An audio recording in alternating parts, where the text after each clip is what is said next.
Hello students, PG 22-25 session semester 1.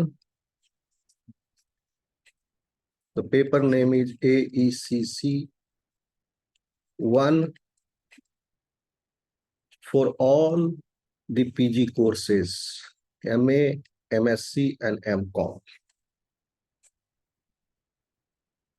Students, आज हम लोग एक इम्पोर्टेंट टॉपिक कवर करेंगे जिसमें हम यह सीखेंगे कि साइंस का क्या रोल है, रोल ऑफ साइंस एनवायरनमेंट को कंजर्व करने में, role of science in conservation of environment using the concept of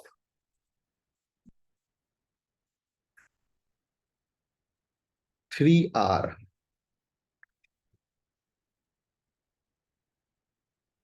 okay, 3R का कंसेप्ट हमें कैसे साइंस की मदद से पर्यावरण की सुरक्षा में हेल्प कर सकता है।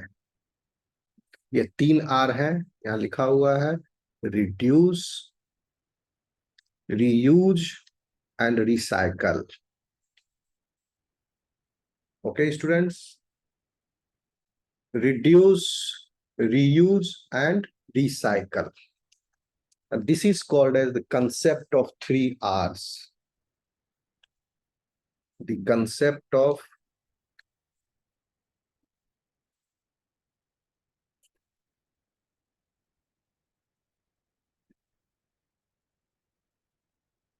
three Rs. Reduce, reuse and recycle.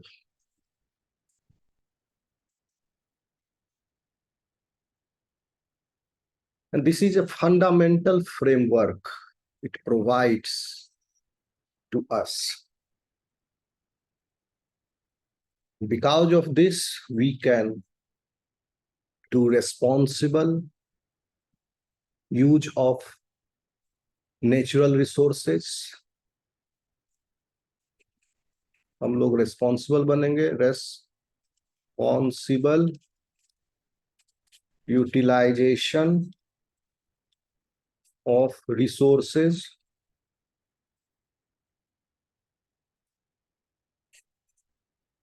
साथ ही साथ हमें यह प्राप्त होगा कि सस्टेनेबल कंजम्पशन बना रहे। जिस चीजों का उपयोग आज हम कर रहे हैं, फ्यूचर में भी वह चीजें मौजूद रहे यूज करने के लिए। अगर हमें 3R पर चलेंगे तो sustainable use of, sustainable use of, sustainable consumption लिख दीजिए डायरेक्ट, कंजम्पशन। साथ ही साथ वेस्ट मैनेजमेंट प्रैक्टिसेस भी।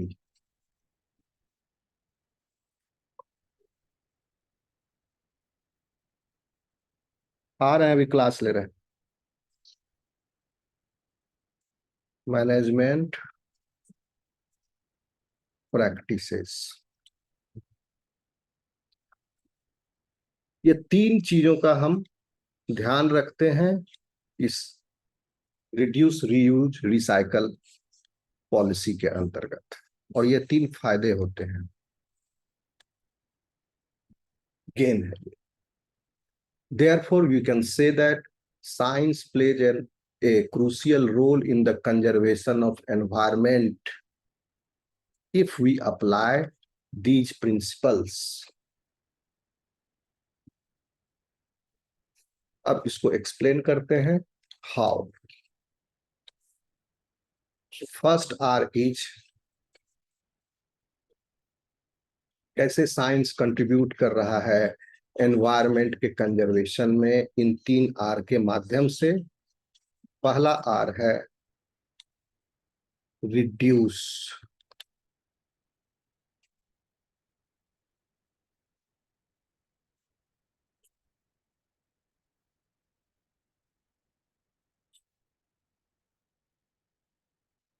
हम चीजों का इस्तेमाल कम से कम करें, ज्यादा ना करें, वेस्टेज ना करें। तो देखिए वेस्टेज हो रहा है अभी, और हम साइंटिफिक रिसर्च और इनोवेशन से इस वेस्टेज को कम कर सकते हैं। साइंटिफिक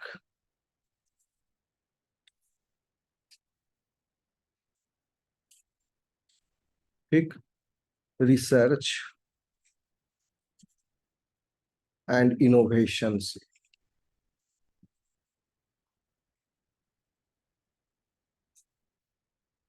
पॉइंट बनाते जाना है आप। अभी पहला पॉइंट डिस्कस कर रहे हैं, रिड्यूस।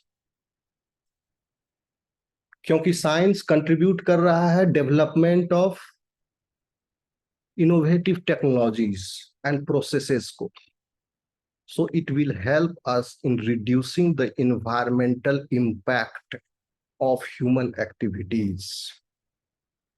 लिख लोगे, science contributes to the development of innovative technologies and processes that help reduce the environmental impact of human activities.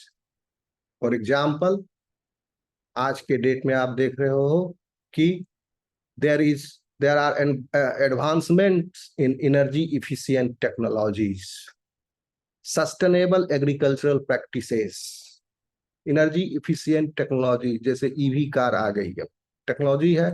तो रिड्यूस हो गया, किसका रिड्यूस हो गया यूज? पेट्रोलियम का, प्रोडक्ट्स का यूज रिड्यूस हो गया। ये किसने प्रदान किया हमें? Scientific research and innovation. तो साइंटिफिक रिसर्च एंड इनोवेशन के माध्यम से रिसोर्सेज का यूज रिड्यूस किया जा सकता है अल्टरनेटिव वेज के द्वारा। आप लिखोगे for example advancements in energy efficient technologies as well as sustainable agricultural practices and eco-friendly manufacturing processes all contribute to reducing resource consumption and pollution. तो यह आ रहा है हमें एनर्जी इफिशिएंट टेक्नोलॉजीज के द्वारा।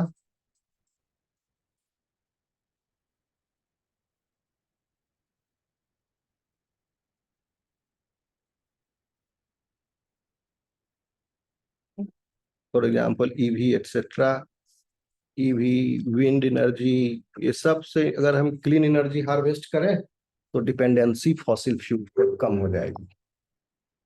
सस्टेनेबल एग्रीकल्चर प्रैक्टिसेस,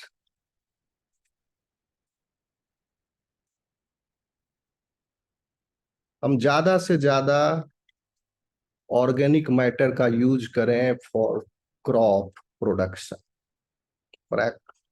रासायनिक खादों का उपयोग हम कम कर दें, रिड्यूस कर दें।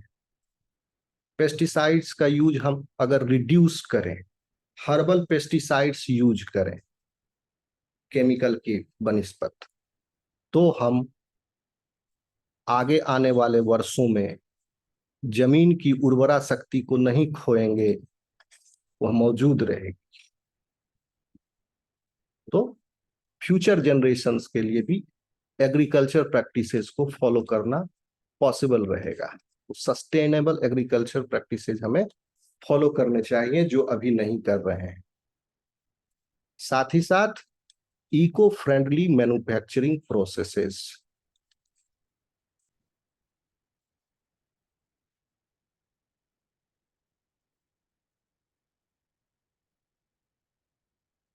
फैक्ट्रियों में वस्तुओं का उत्पादन करने में जो पॉल्यूशन हो रहा है उसे हम लिमिट करें। इंडस्ट्रियल एफ्लुएंट्स के डिस्चार्ज को प्रॉपरली ट्रीट करें। ठीक है, तो ये सब इको फ्रेंडली मेजर्स हम अपनाएं। ओके स्टूडेंट्स, सो ऑल ये 3 प्रैक्टिस से हमें क्या प्राप्त होगा? It will contribute to reducing, it will contribute in reducing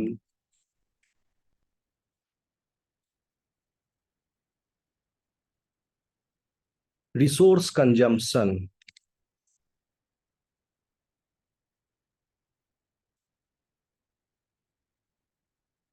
and ultimately it will also reduce in pollution.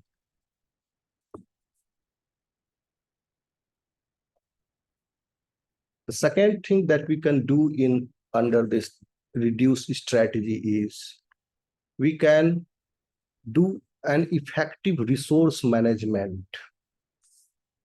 इसका A पॉइंट हो गया। B, एक तो साइंटिफिक रिसर्च एंड इनोवेशन के द्वारा, दूसरा हम रिसोर्स मैनेजमेंट भी करें अच्छे से, तो यह रिड्यूस होगा। चीजों का इस्तेमाल करना, कंजम्पशन रिड्यूस होगा रिसोर्स मैनेजमेंट के द्वारा। क्योंकि साइंस हमें यह बताएगा कि इन नेचुरल रिसोर्सेज का ऑप्टिमल यूज किस प्रकार से किया जा सकता है।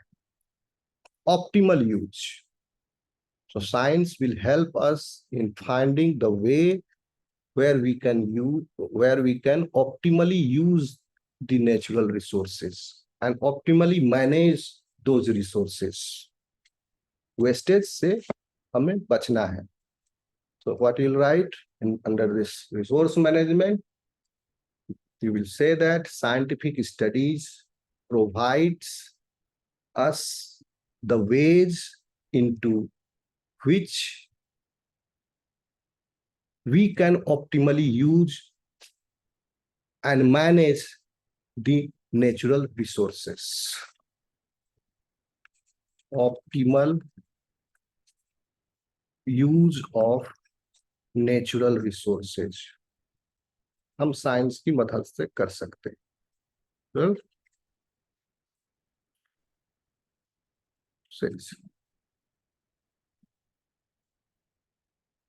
साथ ही साथ मैनेजमेंट भी, ऑप्टिकल यूज एंड मैनेजमेंट लिख लो, एंड मैनेजमेंट। ऐसे प्रोडक्ट हम डिजाइन करें जिनको हम रीयूज कर सकते हैं। खैर अभी रिड्यूस में हम आ रहे हैं, यहाँ उधर भी रिसोर्स मैनेजमेंट है। यहाँ पर रिसोर्स मैनेजमेंट से हम क्या करेंगे? हम रिसर्च करेंगे ताकि ऑप्टिमली यूज हो और नेचुरल रिसोर्स का मैनेजमेंट सही तरीके से हो। साथ ही साथ रिसर्च करेंगे कि किस तरह से वाटर को कंजर्वेशन किया जाए, पानी को बचाया जाए। नए नए तरीकों का हम आविष्कार करेंगे, नए रिन्यूएबल एनर्जी सोर्सेज को हम खोजेंगे और उनको इस्तेमाल करेंगे नॉन रिन्यूएबल एनर्जी सोर्सेज के बदले में। तो व्हाट वी विल डू, एक तो ये हो गया optimal use and management of natural resources. हम रिसर्च करेंगे, रिसर्च ऑन सस्टेनेबल प्रैक्टिसेज, भले वो फॉरेस्ट्री का प्रैक्टिस हो,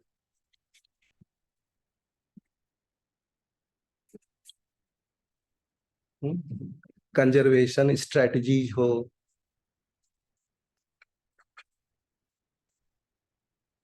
न्यू कंजर्वेशन स्ट्रेटजीज डिवाइज करें हम,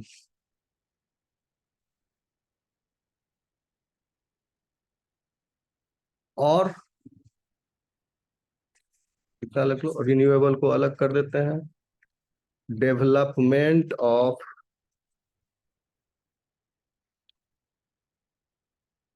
renewable energy sources.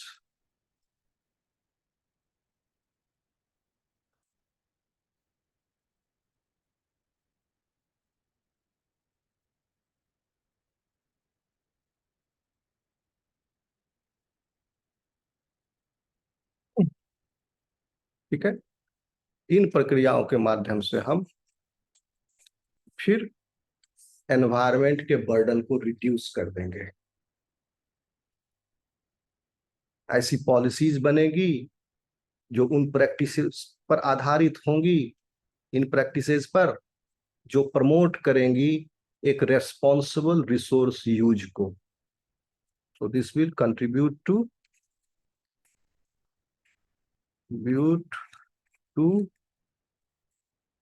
Responsible resource use.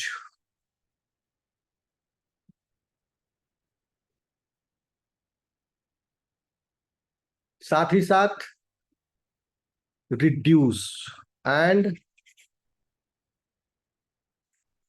Reduce overall environmental degradation, इससे हमें यह प्राप्त होगा। ओके स्टूडेंट्स, तो first R is over, reduce strategy is over now. I hope आप इसको समझे होंगे। अभी हम दूसरा आर स्ट्रेटजी जो रीयूज है उस पर आते हैं।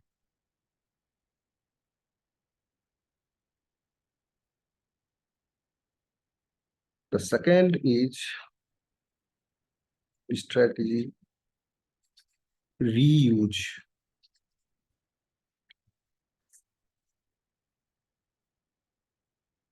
हम कैसे इस्तेमाल किए हुए चीजों को फिर से इस्तेमाल में लाएं। हम ज्यादा से ज्यादा रिसर्च करें, ऐसे ऐसे मटेरियल का आविष्कार करें जो रीयूज हो सके। मटेरियल साइंस में हम तरक्की करें। देखिए आज के डेट में कितनी सारे मटेरियल्स अवेलेबल है, प्लास्टिक की ही इतनी वेराइटी है, और भी चीजों की कई सारी वेराइटीज हैं जिनसे प्रोडक्ट बनाया जाता है, प्रोडक्ट की बॉडी बनाई जाती है। तो advances in material science can enable the development of durable and recyclable materials. It will lead to development of durable and recyclable materials.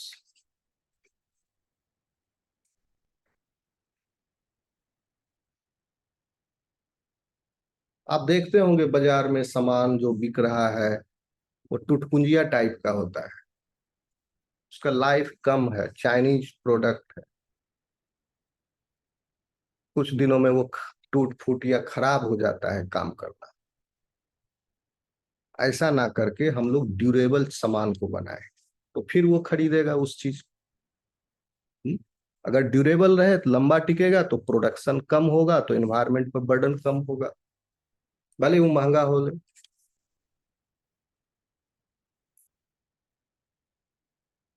और उस सामान का जब लाइफ खत्म हो गया तो उससे कंपोनेंट्स को हम निकाल के उसको रीयूज कर सके। कोई इलेक्ट्रॉनिक बोर्ड खराब हो गया तो उससे कैपेसिटर, ट्रांजिस्टर, रेसिस्टर्स, चिप्स वगैरह हम हार्वेस्ट कर ले, इंस्टीड ऑफ की पूरे को डिस्कार्ड करने के बजाय। लेकिन profit making companies are greedy, day by day वो कहते हैं पूरा मदरबोर्ड चेंज करना पड़ेगा, एक कोई छोटा कंपोनेंट खराब हो गया तो। It's an integrated circuit, so that is not good for environment. फिर से एक नया मदरबोर्ड बनेगा, उस खरीदेगा वो, तो इसका प्रोडक्शन हुआ है और उसमें 100 चीजें लगी थी, सिर्फ एक चीज खराब हुई, 99 चीज फिर से लगेगी उसे खराब के बाद। तो ये अच्छा प्रैक्टिस नहीं है। अभी हाल ही में अमेरिका ने एप्पल कंपनी को फोर्स किया कि आपके प्रोडक्ट्स जो हैं रिपेयरेबल होने चाहिए, जो कंपोनेंट खराब है उसी को बदला जाए। इंडिया में भी यह कानून पास हुआ है, राइट टू रिपेयर। पूरे सामान को फेंक देना और फिर नया खरीद लेना, यह एनवायरनमेंट के लिए बहुत बड़ा नुकसानदेह है। ओके स्टूडेंट्स, सो हम क्या करेंगे, रीयूज पॉलिसी पर चलेंगे। ऐसे प्रोडक्ट डिजाइन करेंगे जिन्हें रीयूज करना संभव हो, और उनके मटेरियल्स को हम उससे हार्वेस्ट कर सकें ताकि वेस्ट को मिनिमाइज कर लें। वेस्ट मिनिमाइज हो जाएगा, कम हो जाएगा वेस्ट। तो इस प्रकार से साइंटिफिक रिसर्च हमें मदद कर सकता है। आइडेंटिफाई करो, क्रिएट करो ऐसे मटेरियल्स को जो कि फंक्शनल भी हो और एनवायरमेंटली फ्रेंडली भी हो। सो हम क्या करेंगे, आइडेंटिफाई करेंगे, आइडेंटिफाई करेंगे,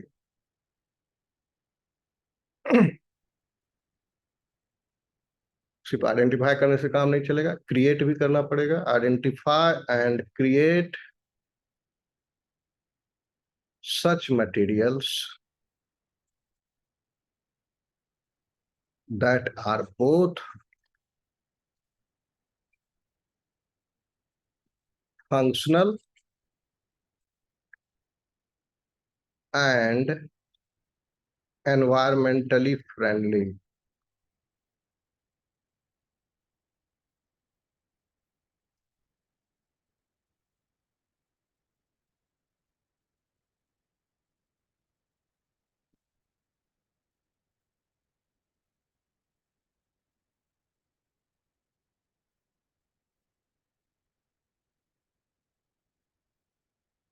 तो ये मटेरियल साइंस का कंट्रीब्यूशन होगा एनवायरमेंट के प्रति।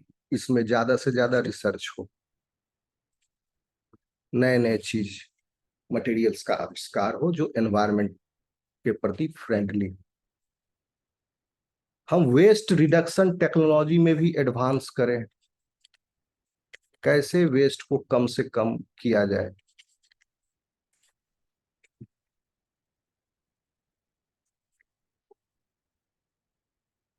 इस अप्रोच से भी हम रीयूज कर सकते हैं, रीयूज की पॉलिसी अपना सकते हैं।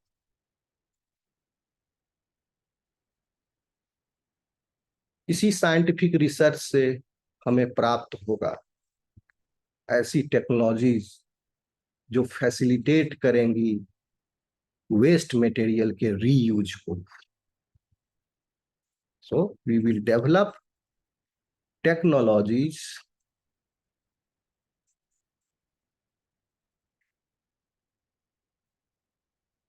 that facilitate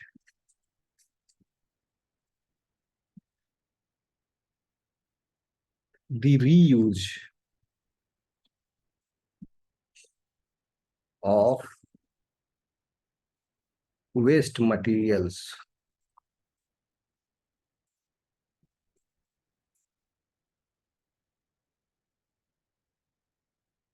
इसी के अंतर्गत आप सुने होंगे, wastes are being converted into energy nowadays। Utilizing waste energy is getting produced।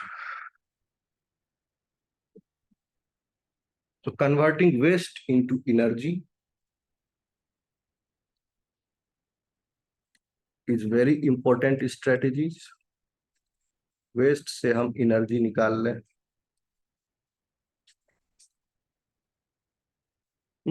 Waste से गैस निकलता है, गैस को हम स्टोर कर ले, या वेस्ट का सॉलिड प्रोडक्ट उससे वो जला के एनर्जी प्राप्त कर ले।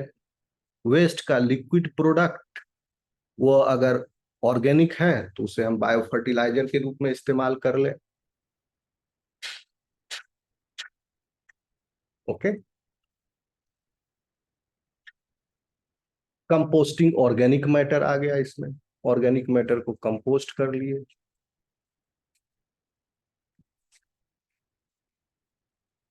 और उसे बायो फर्टिलाइजर के रूप में इस्तेमाल कर लिए। एक प्रोडक्ट है जिसके डिसमेंटल हो जाने से उसके कंपोनेंट्स रीयूज हो सकते हैं।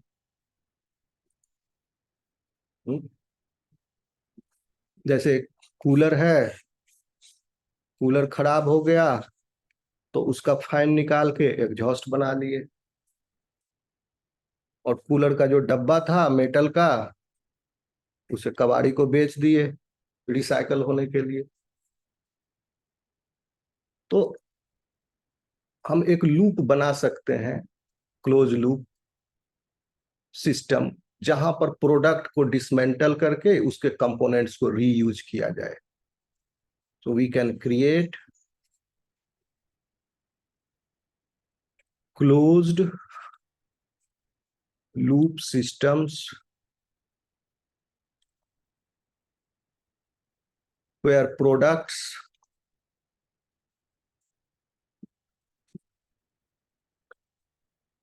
can be dismantled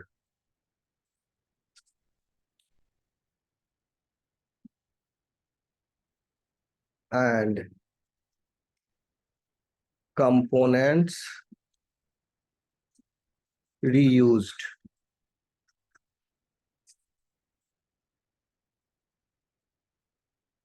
Okay, students. So this utilizing this reuse strategies, the burden on the environment can be reduced further. Now the third one, अब reuse हो गया. Now we are coming to third, that is recycle. Okay, students, I hope ये आप ये समझे होंगे.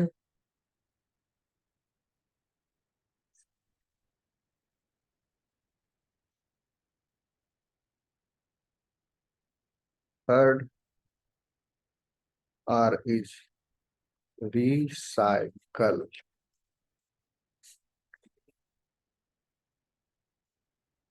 ज्यादा समझाने की जरूरत है नहीं, आप जान रहे हो। रिसाइकल करेंगे तो हमारे नेचुरल रिसोर्स बचेंगे। आपके आसपास मौजूद मेटल्स, लोहा, एल्युमिनियम, ये सब को कबाड़ी को दो ताकि रिसाइकल हो।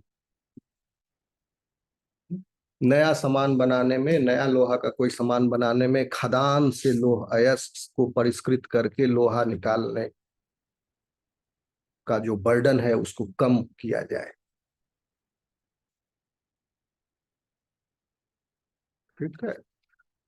सो इस रिसाइकल स्ट्रेटजी को अपनाने के लिए हमारे पास इंप्रूव्ड वेस्ट मैनेजमेंट टेक्नोलॉजी होना चाहिए। वेस्ट मैनेजमेंट टेक्नोलॉजी आपने रीयूज में देखा था, वेस्ट रिडक्शन टेक्नोलॉजी, ये लगभग सिमिलर है।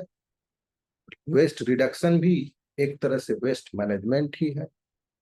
So here different term is there, waste management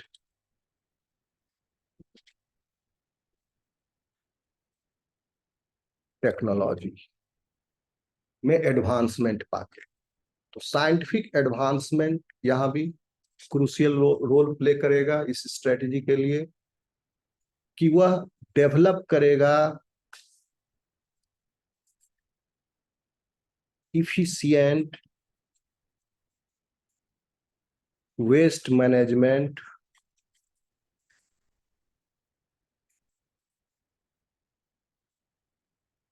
technologies को, जैसे कि कई तरह के रिसाइकलिंग प्रोसेसेस, किसी भी चीज के रिसाइकलिंग में अलग अलग प्रोसेसेस अलग अलग चीजों के लिए यूज होती। हमारे पास बहुत सारी टेक्नोलॉजीज हैं। प्लास्टिक को रिसाइकल कर सकते हैं, लोहा को, मेटल को, अदर मेटल्स को, सबको रिसाइकल कर सकते हैं अलग अलग पद्धतियों के द्वारा। बहुत सारी चीजें ऐसी हैं जिसे हम रिसाइकल नहीं कर पाते हैं आज के डेट में। हमारे पास टेक्नोलॉजी नहीं है उनको रिसाइकल करने। तो आवश्यकता इस बात की है कि हम उसको भी रिसाइकल करने की टेक्नोलॉजी खोजें, जैसे कि लिथियम आयन बैटरी।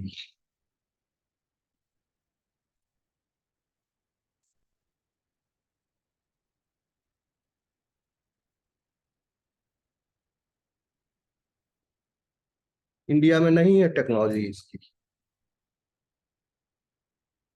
लेकिन ऐसा भी नहीं है कि दुनिया में नहीं है, दुनिया में है। चाइना के पास है। आपके मोबाइल की बैटरी जो लिथियम आयन बैटरी है, उसको इंडिया में रिसाइकल नहीं किया जा सकता, नहीं होता है। उससे लिथियम निकाल के बैटरी जो, लिथियम आयन बैटरी की क्या खासियत है, वो 500 साइकिल तक, 1000 साइकिल तक चार्ज डिस्चार्ज झेल सकता है। उस पर्टिकुलर साइकिल तक चार्ज डिस्चार्ज होते रहने के बाद वो, उसकी इफिशियंसी उस बैटरी की कम हो जाती है। लिथियम आयन दूसरे फॉर्म में बदल जाते हैं, तो बैटरी की कैपेसिटी कम हो गई। तो जरूरत है उससे लिथियम आयन हार्वेस्ट करें और फिर उस लिथियम से नया लिथियम आयन बैटरी बना दें। और नहीं तो लिथियम आयन का जो रिजर्व है वहां से उसको एक्सट्रैक्ट करना पड़ेगा, हमारा जो डिपॉजिट है वो कम होगा। सो इन टेक्नोलॉजीज का हम विकास करें। ये तो एक एग्जाम्पल बताए, ऐसे और भी है। सो रिसाइकलिंग टेक्नोलॉजीज जो इफिशिएंट वेस्ट मैनेजमेंट के अंतर्गत आएगा, रिसाइकलिंग प्रोसेसेस का हम आविष्कार करें, तो हम इनोवेशन करें।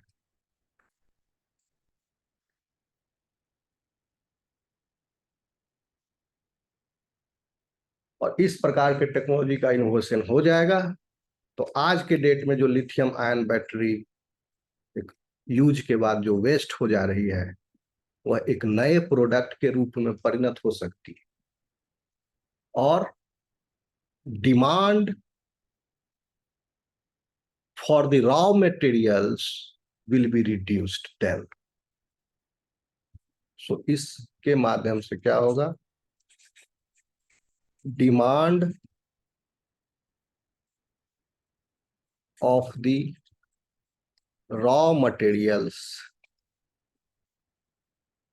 is reduced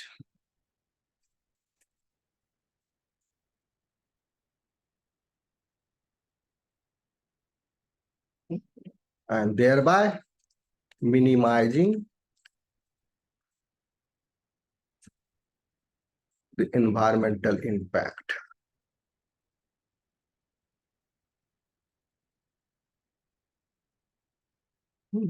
Environmental impact associated with extraction and production. ठीक।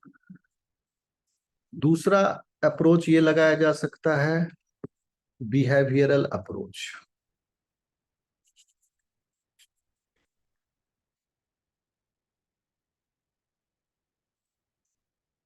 साइंस के द्वारा।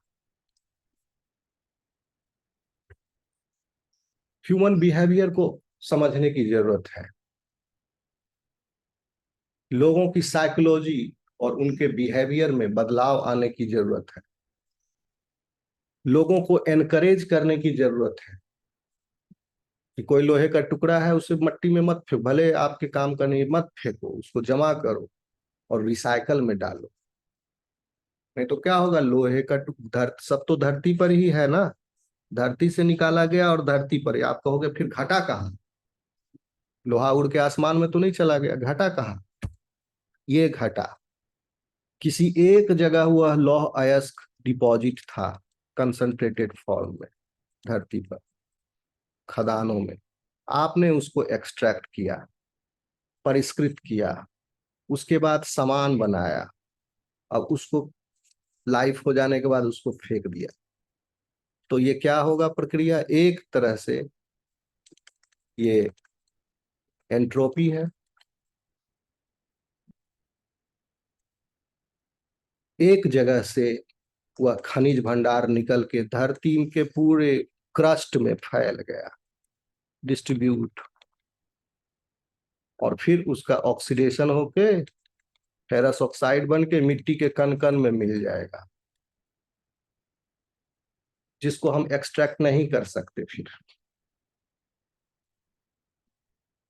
ओके, है धरती पर ही, लेकिन अनयूजेबल हो जाएगा, कण कण में, मिट्टी के कण कण में समाहित हो गया, वो छिटा गया धरती पर, जो एक जगह जमा था। तो हम लोगों के बिहेवियर को एड्रेस करेंगे इस स्ट्रेटेजी के द्वारा। पहले समझेंगे लोगों को, अंडरस्टैंडिंग ह्यूमन बिहेवियर। किसी एक कम्युनिटी के ह्यूमन का बिहेवियर कुछ होगा, दूसरे कम्युनिटी का अलग होगा, कंट्री का अलग होगा, अलग अलग बिहेवियर है, नजरिया है उनका। उन्हें प्रोत्साहित करना होगा।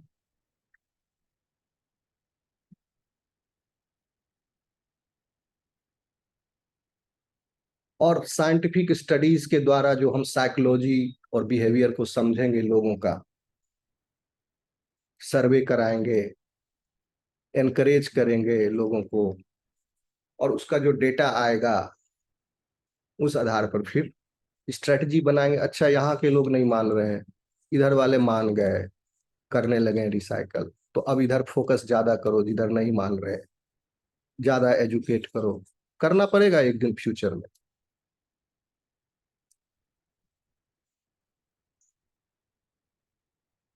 Okay, communities need to participate in recycling programs।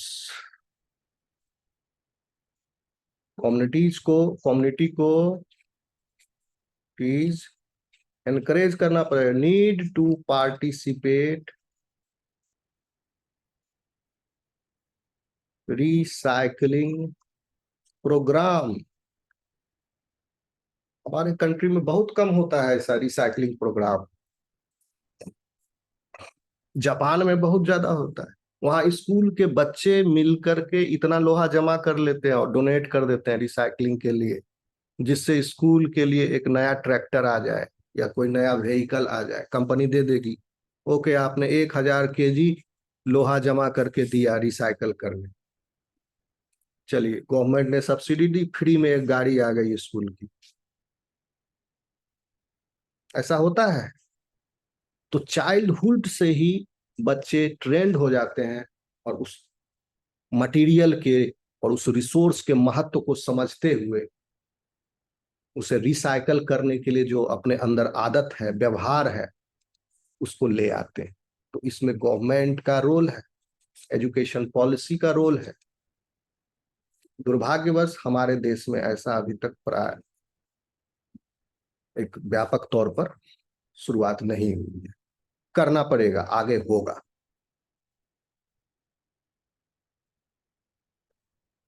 House hold level पर भी इंडिविजुअली जो कचरा रख के आपके घर में लोहा जंग लग रहा है, उसको रिसाइकल के लिए दे दो, पैसा भी मिल जाएगा, कुछ कबाड़ी वाले को दे दो। या फ्री में दे दो कबाड़ी वाले को, वही थोड़ा सा पैसा उसको बन जाएगा। आपने एनवायरमेंट के प्रति अपना दायित्व निभा दिया, बस। वही काफी है। तो हमको आइडेंटिफाई करना है, ऐसे लोगों को एनकरेज करना है, कम्युनिटीज को पार्टिसिपेट करवाना है रिसाइकलिंग प्रोग्राम में। ऐसे ऐसे कम्युनिकेशन स्ट्रेटजीज हमें टेलर करने हैं जिनसे इस पर फर्क पड़े।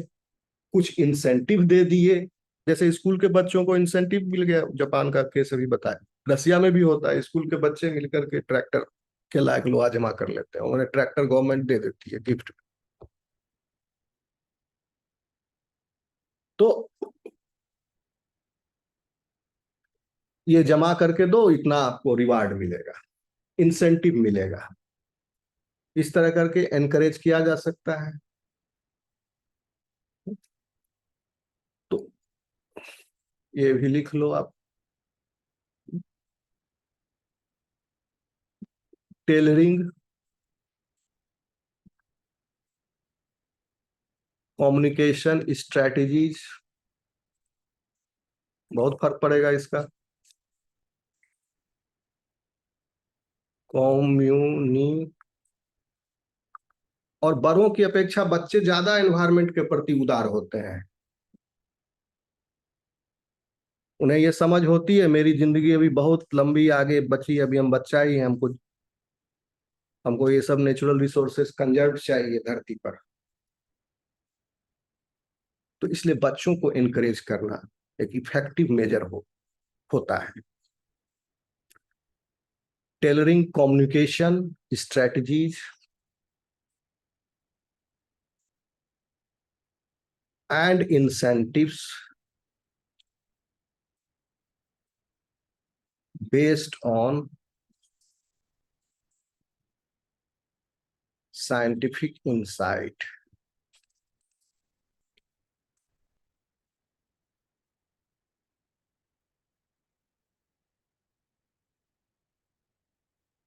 इस प्रकार से हम रिसाइकल स्ट्रेटजी को यूज करें।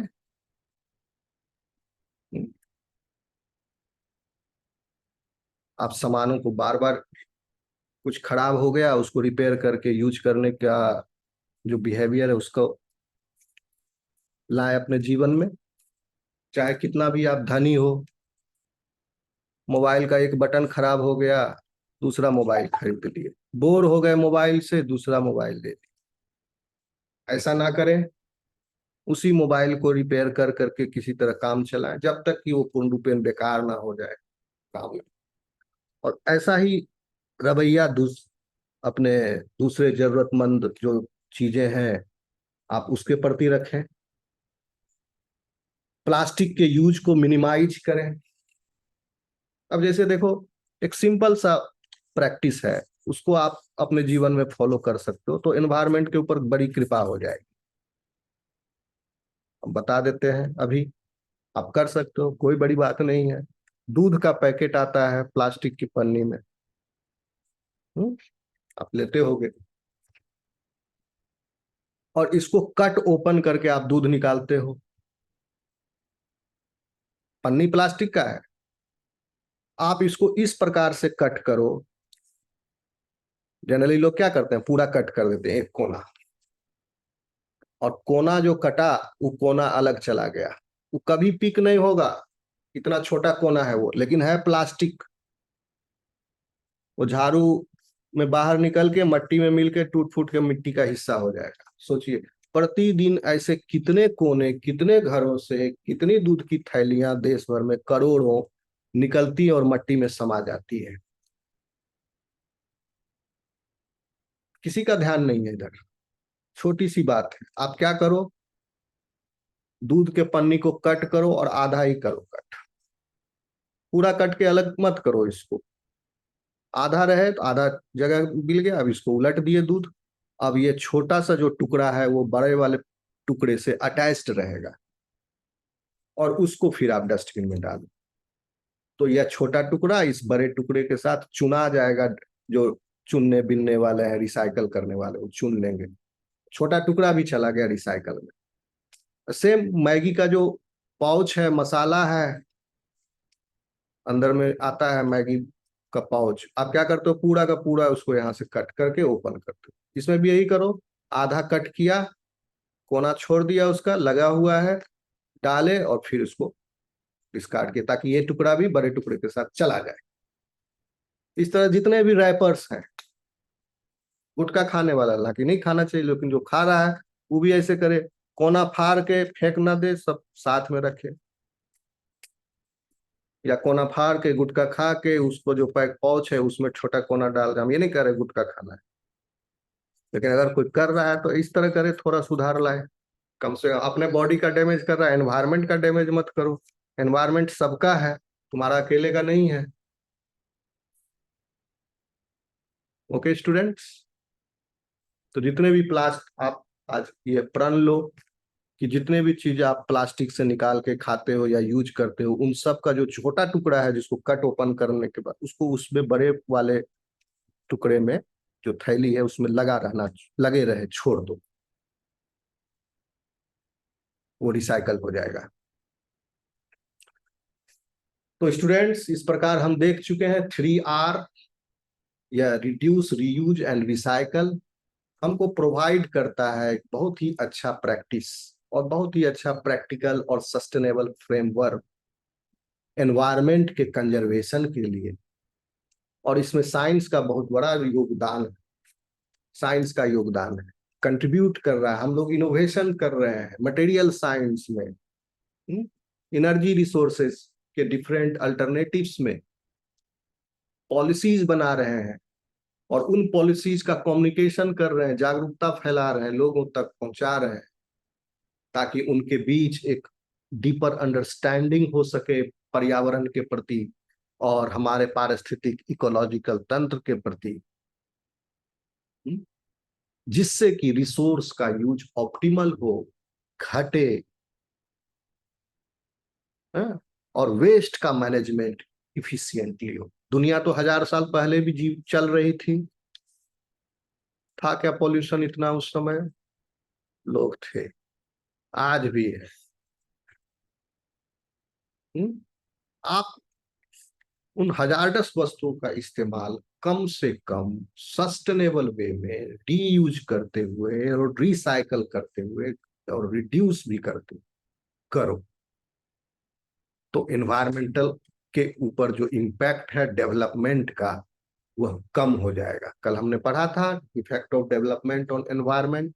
ये तरीका है कि डेवलपमेंट भी साथ चलते रहे और हमारा एनवायरमेंट भी बचा रहे। तो विकसित देश ऐसा करते हैं, 3R पर चलते हैं, डेवलप्ड कंट्रीज। इसलिए वहां का आप आश्चर्य करोगे यह देखकर कि यह इतना पॉल्यूशन फैलाते हैं फिर भी साफ सुथरे कैसे रहते हैं। वेस्टर्न कंट्रीज जितनी वो गंदगी फैलाते हैं उसको फिर वो साफ भी करते हैं, रिसाइकल भी करते हैं।